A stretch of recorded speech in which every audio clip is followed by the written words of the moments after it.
أعوذ بالله من الشيطان الرجيم. بسم الله الرحمن الرحيم. الحمد لله رب العالمين وبه نستعين في أمور الدنيا والدين وأشهد أن لا إله إلا الله وأشهد أن محمدا عبده ورسوله.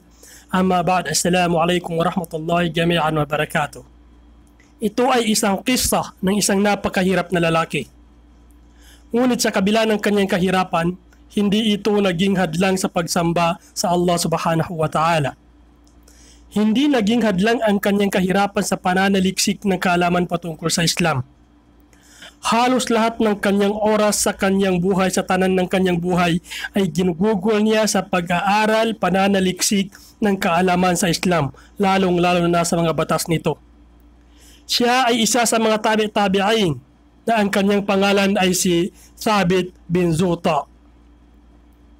Kapag sinabi natin tabi-tabi'in, sila yung mga tao na sumunod sa mga tabi'in pagkatapos ng mga sahaba. Ganito ang pagkakasunod-sunod. Kapag sinabi natin as-sahabi, man laki an-nabiyya sallallahu alaihi wasallam wa amana bi wa mata musliman. Ang tinatawag na sahaba o sahabi, sila yung mga taong muslim, kamusliman na kung saan nakasama at nakita nila ang mahal na propeta sallallahu alaihi wasallam. Pagkatapos nito, sila ay naniwala sa propeta at namatay silang bilang isang Muslim. Ito ang tinatawag na sahaba. At ang tabi'i naman, pagkatapos ng mga sahaba, sumunod ang tabi'i. Ang tabi'i, man laki as-sahabiya radiyallahu anhu musliman wa mata musliman.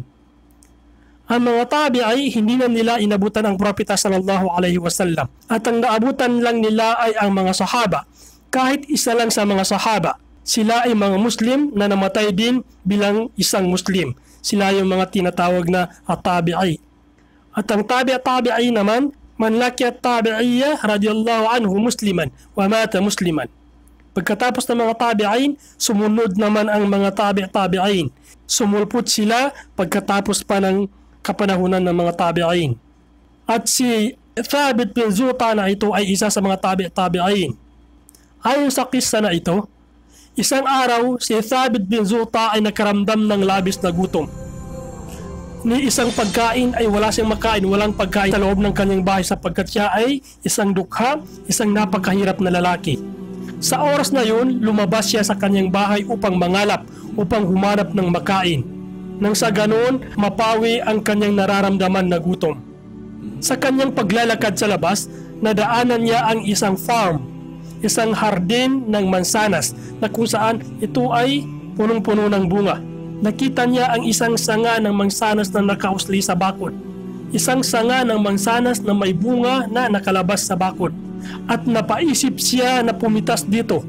Pumitas ng kahit isang bunga lang ng mansanas nang sa ganun ay magkalaman man lang ang kanyang sikmura.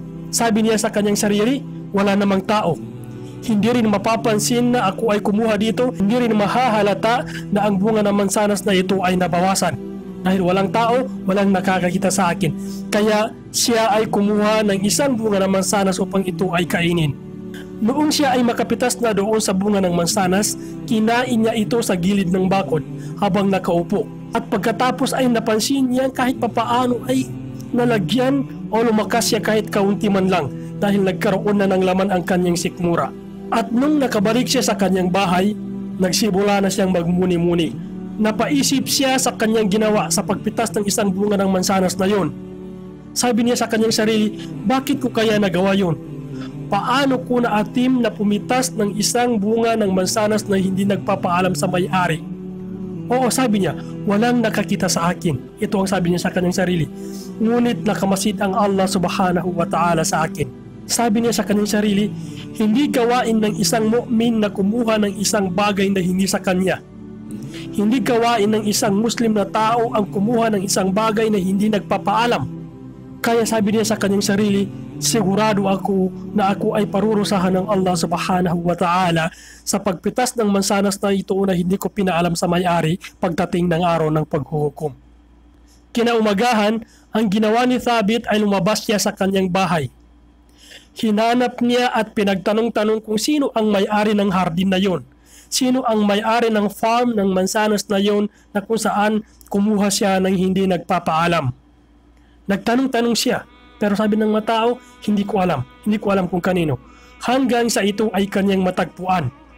At sinabi niya sa lalaki na ito na nagpakilala na may-ari ng hardin na ito.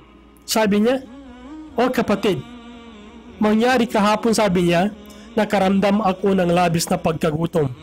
Sa di inaasahan, nakapitas ako ng isang bunga mula dito sa iyong hardin. At di ko na nagawang magpaalam muna sa iyo dahil una, wala namang tao dito," sabi niya. "Pangalawa, ako ay gutom na. At hinanap kita hanggang sa matagpuan kita ngayon. Kaya ngayon, ya akhi," sabi niya, "o aking kapatid, hinihingi ko ang iyong kapatawaran sa aking nagawa.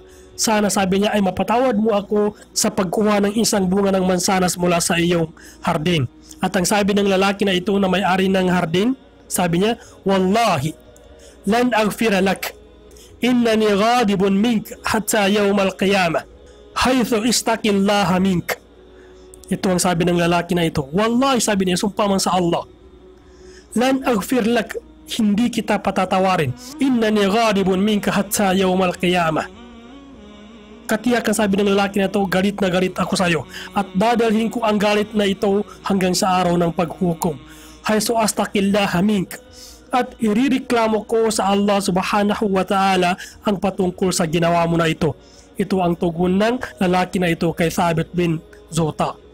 At si Thabit bin Zuta ay nalungkot ng labis dahil sa narinig na ito mula sa lalaki na ito na nagmamayari ng hardin. Umiyak siya mismo sa harapan ng lalaki. Nagmamakaawa siya na siya ay patawarin. Sabi ni Thabit, "Gagawin ko ang lahat, mapatawad mo lang ako sa aking nagawa." Ngunit hindi siya pinapansin ng lalaki na ito. At ang lalaki na ito na kung saan may-ari ng hardin, kahit na ito ay pauwi na sa kanyang bahay, sunod sa apak pa rin itong si Thabit na umiiyak. Humihingi ng kapatawaran. Nagsusumamo na siya ay patawarin na sa kanyang nagawa. Hanggang sa ang lalaki na ito ay dumating na sa kanyang bahay, na kung saan si Thabit ay nakabuntot pa rin sa kanya na humihingi ng kapatawaran mula sa lalaki na ito. Nung mapansin ng lalaki na ito na nakabuntot pa rin si Thabit, pinagsaraan niya agad ito ng pinto. At ang ginawa ni Thabit, hindi siya sumuko. Nanatili siya doon sa harap ng bahay na yun ng lalaki mula tanghali hanggang sa pagsapit na ng Salat al-Ashr. Dahil si Thabit ay nagbabakasakali na baka maawa rin ang lalaki na ito pagbuksan siya ng pinto at maisipan ng lalaki na ito na patawarin na lamang siya sa kanyang kasalanang nagawa. Magsasala na ng Salat al-Asr noon. Ang lalaki na ito na nagmamayari ng hardin ay lumabas upang magsagawa ng wudu. Nakita niya si Thabit na nakatayo pa rin doon sa harap ng kanyang bahay, na kung saan umiiyak, nagsusumamo, humihingi ng kapatawaran sa kanyang pagkakamali. Hindi na maipinta ang mukha ni Thabit dahil sa pag-iyak. Ang kanyang balbas ay halos punong-puno na ng pawis dahil sa init doon sa labas habang hinihintay ang paglabas ng lalaki na ito. Napansin ng lalaki na ito ang katatagan ni Thabit. Ikhlas, sincere si Thabit na ito sa paghingi ng kapatawaran.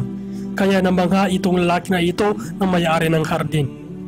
At sinabi ni Thabit sa kanya, "Ya akhi," sabi niya, "o aking kapatid, nakahanda ako," sabi niya, "na magtrabaho sa iyo bilang isang manggagawa kahit na wala pa akong sweldo, kahit gaano katagal hanggang sa ako ay mapatawad mo na sa aking nagawang kasalanan. Gagawin ko ang lahat," sabi ni Thabit, "ng iyong ipag-uutos basta kaya ko." Ito ang sinabi ni Thabit na nagmamakaawa sa lalaki. At ang lalaki na ito ay napatitig kay Thabit bin Zuta. At sinabi ng lalaki na ito, sabi niya kay Thabit, "Ana musta'adun an aghfira laka al-an, walakin bi shartin wahid." "O ikaw na batang lalaki," sabi ng lalaki na ito, "nakahanda na ako na patawarin ka ngayon, walakin bi shartin wahid, ngunit sa isang kondisyon." At nung marinig yun ni Thabit, ay nabuhayin siya ng loob. At halos abot tainga na ang kanyang ngiti nung marinig na niya na patatawarin na siya ng lalaki na ito na may-ari ng hardin. At sinabi ni Thabit sa kanya, "A'tini ay halatin turiduha ya akhi, fa'af'alu." "Akin na," sabi ni Thabit, "ibigay mo na sa akin kung ano yung mga kondisyon na gusto mo at gagawin ko ngayon," sabi ni Thabit. At ang tugon naman ng lalaki na ito kay Thabit, sabi niya, "Shartil wahid huwa an tatajawwaja ibnati." Subhanallah, Masya Allah. Ang sabi ng lalaki na ito, ang pinakatangi-tangi kong kondisyon lamang para mapatawad kita o ikaw na batang lalaki ay ang pakasalan mo ang aking anak na babae. At nung marinig ni Thabit ang salita na ito ng lalaki, ang kondisyon ng lalaki na ito na pagkakasalan niya ang kanyang anak na babae bago siya patawarin, siya ay nagulat. Siya ay nasyak. Halos hindi makaimik sa narinig. Hindi siya makapaniwala doon sa sinasabi ng lalaki. Hindi niya maintindihan kung ano yung gustong iparating na lalaki na yun. Kung bakit niya sinabi na, pakasalan mo ang aking anak bago kita patatawarin. Hindi niya alam kung matutuwa ba siya sa kanyang narinig o ano. Kahit sino ba naman sa atin. Kung ang tatay na mismo ang mag-offer sa atin na pakasalan ang kanilang anak, syempre magugulat tayo, di ba? Masyasyak tayo. Hindi natin alam kung ano yung mga iisipin natin kapag tayo ang nasa kondisyon na ito. At ang lalaki na ito ay nagpatuloy sa kanyang pagsasalita.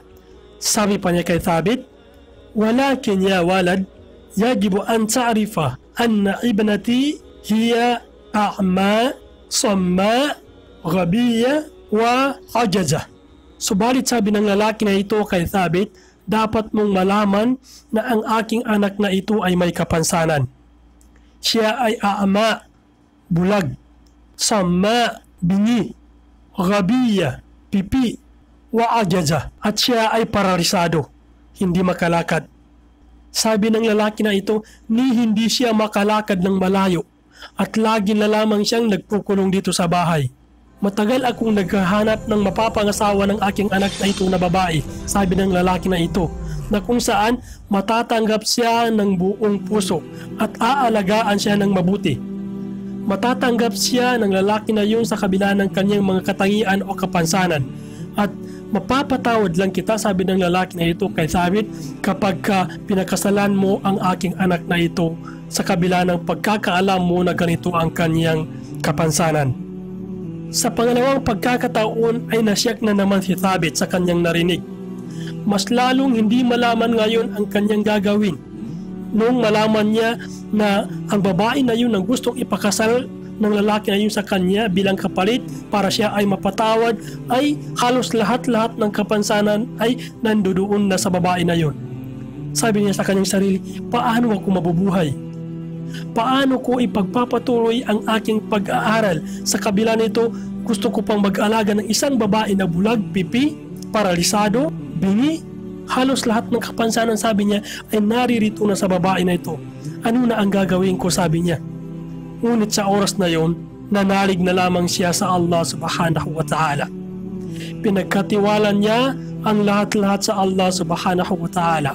Sabi niya, kung ito ang nakatadhana sa akin, wala akong magagawa, kundi tanggapin ko ito ng buong puso. Dahil ito ang qadar na binigay ng Allah subhanahu wa ta'ala sa akin. Kaya si Thabit ay bumulong sa kanyang sarili. At ang sabi ni Thabit, "Saasbiru alayha. Al-muhimmu an nukhallisa min aqabil akhirati allazi tasabbabu hadhihi at-tuffah." Sabi niya, magtitimpi na lang ako. Magsasabar na lang ako sa babae na ito. Tatanggapin ko na lang ang babae na ito, sabi niya sa kanyang sarili. Al-muhimmu an nukhallisa min aqabil akhirah. Ang pinaka-importante sa akin, sabi niya, ay mawala ako sa kaparusahan na ito sa Yaumul Akhirah, sa araw ng paghuhukom, sanhi ng mansanas na ito na aking kinuha na hindi ko pinaalam. At pagkatapos, si Thabit ay tumingin siya doon sa lalaki. At sinabi ni Thabit sa lalaki, sabi niya, "Laqad qabiltu ibnatak." Tinatanggap ko na, sabi niya, ang iyong anak sa kabila ng kanyang mga kapansanan. "Wa arju min Allah an yujazini ala niyyati." Ang hinahangad ko lang, sabi niya, ay ang gantimpala ng Allah subhanahu wa ta'ala mula sa aking niya na ito upang makawala sa kaparusahan sa araw ng paghukom mula sa aking nagawang kasalanan. Ito ang pinaka-intensyon ko, sabi ng lalaki na ito. Wa qala ar-rajul ilayhi farihtu. At ang sabi ng lalaki na ito kay Thabit, "Ya walad, natutuwa ako. Kinagagalak ko na ikaw," sabi niya, "ang mapapangasawa ng aking anak na babae." Tinanggap mo siya sa kabila ng kanyang suliranin. Tinanggap mo siya sa kabila ng pagkaalam mo ng kanyang mga kapansanan. Kaya sabi ng lalaki na ito, "Magtatakda na ako ng araw ng inyong kasal. sa araw ng Thursday, sa araw ng Huwebes, sabi niya, doon gaganapin ang inyong kasal, kasama na ang walima ng inyong kasal, ang selebrasyon ng inyong kasal. Dagdag pa ng lalaki na ito kay Thabit, sabi niya, huwag mo nang problemahin ang patungkol sa mahar, patungkol sa dore, dahil kami na ang bahala patungkol dito. Araw na ng Huwebes noon, na kung saan si Thabit ay papunta na doon sa lugar kung saan gaganapin ang kanyang kasal. Kung saan siya ay naglalakad ng parabang napakabigat ng kanyang paa. Di maipinta ang kanyang mukha sa kalungkutan. Ang kanyang sitwasyon ay kabaliktaran ng ibang mga lalaki na kung saan ikakasal sa kanilang mga minamahal. Yung iba napakasaya, abot tayo nga ang ngiti. Pero si Thabit, halos pasan niya ang buong mundo habang papunta siya doon sa lugar kung saan gaganapin ang kanyang kasal. Nang si Thabit ay dumating doon sa lugar kung saan siya ikakasal, kumatok siya sa pinto ng bahay. At agad naman siyang pinagbuksan ng ama ng babae. Sabi niya, pumasok ka. At isinagawa ang seremonya ng kasal doon sa loob ng bahay na yon. Sa sandaling yon na kung saan natapos na ang kasal, sinabihan ng lalaki na ito si Thabit. Sabi niya, ya Thabit, pumunta ka doon, sabi niya, sa kwarto na yon, na kung saan nandoon ang aking anak na babae, ang iyong asawa, nang sa ganun ay makilala mo na siya. At si Thabit naman ay pumunta na doon, kahit na alam niya sa kanyang sarili na siya ay napipilitan lamang, alang-alang sa kondisyon na kanilang ginawa upang siya ay mapatawad sa kanyang nagawang kasalanan. At nung nakapasok na si Thabit sa kwarto na kung saan nandoon ang kanyang asawa, sabi niya, Assalamu alaikum. Sabi ng babae, wa alaikumussalam wa rahmatullahi wa barakatuh.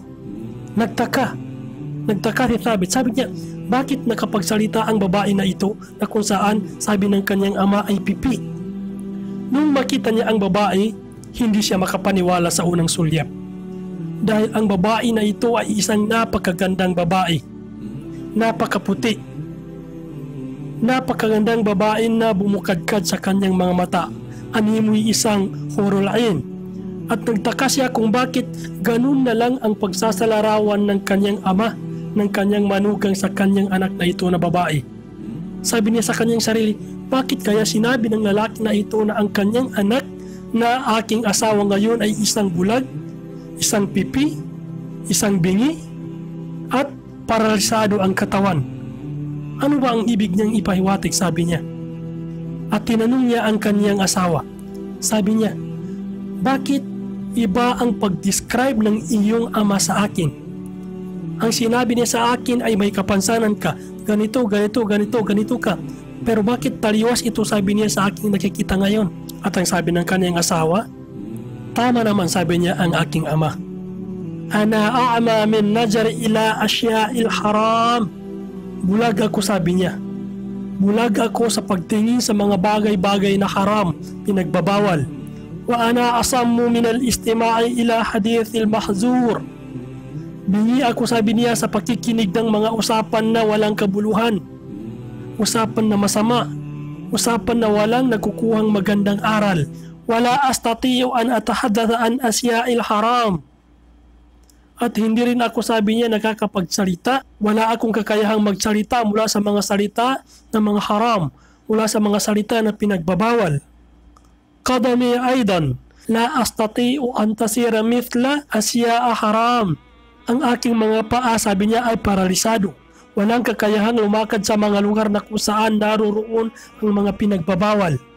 Kaya sinabi ng aking tatay na ako ay bulag, ako ay bingi, ako ay pipi, at ang aking mga paa ay paralisado. Dagdag pa ng babae, sabi niya, ako ay nag-iisang anak. Ang aking ama, sabi niya, ay matagal nang naghahanap ng lalaki na aking mapapangasawa, na kung saan mayroong mataas na iman, malakas na pananampalataya, may magandang pag-uugali.